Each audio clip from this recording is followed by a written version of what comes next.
ഗവർണറുടെ CRPF സുരക്ഷ സംബന്ധിച്ച ഉത്തരവ് കേന്ദ്രം സംസ്ഥാനത്തിന് കൈമാറി. Z+ സുരക്ഷയ്ക്ക് CRPFനെ കൂടി ഉപയോഗിക്കണമെന്ന് ഉത്തരവിൽ നിർദ്ദേശിക്കുന്നു. സുരക്ഷാ ക്രമീകരണം തീരുമാനിക്കാൻ നാളെ രാജ്ഭവനിൽ യോഗം ചേരും. നിലമേൽ കഴിഞ്ഞ ദിവസമുണ്ടായ SFI പ്രതിഷേധത്തെ തുടർന്നാണ് ഗവർണർക്ക് കേന്ദ്രസേനയുടെ സുരക്ഷ ഒരുക്കിയത്. എന്നാൽ ഉദ്യോഗസ്ഥർ ചുമതലയേറ്റെടുത്തുവെങ്കിലും സർക്കാരിന് ഉത്തരവൊന്നും ലഭിച്ചിരുന്നില്ല. ഇതോടെ സർക്കാരും CPM വലിയ വിമർശനവുമായി രംഗത്തെത്തി. ഇതിനിടെയാണ് ഇന്ന് ചീഫ് സെക്രട്ടറിക്ക് ആഭ്യന്തര മന്ത്രാലയം CRPF സുരക്ഷ സംബന്ധിച്ച ഉത്തരവ് കൈമാറിയത്.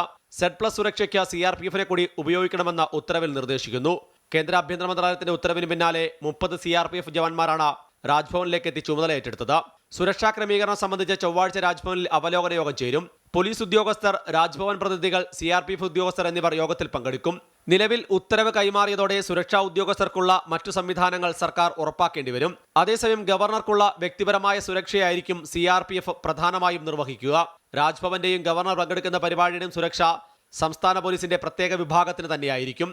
ഗവർണർക്കെതിരായ പ്രതിഷേധങ്ങളിൽ നടപടിയെടുക്കേണ്ടതും സംസ്ഥാന പോലീസ് തന്നെയാകും. നിലവിലെ സാഹചര്യത്തിൽ ഗവർണറുടെ പൂർണ്ണ സുരക്ഷ CRPFന്റെ കയ്യിലേക്ക് എത്തിയതോടെ പ്രതിഷേധക്കാർക്കിടയിലേക്ക് പോകുന്ന ഗവർണറുടെ സ്ഥിരം നീക്കങ്ങൾ ഇനി സാധാരണ നിലയിൽ നടക്കില്ല. സുരക്ഷാ പ്രോട്ടോകോൾ അടക്കം ഗവർണർക്ക് ഇക്കാര്യത്തിൽ തിരിച്ചടിയാകും. അമൃത ന്യൂസ്, തിരുവനന്തപുരം.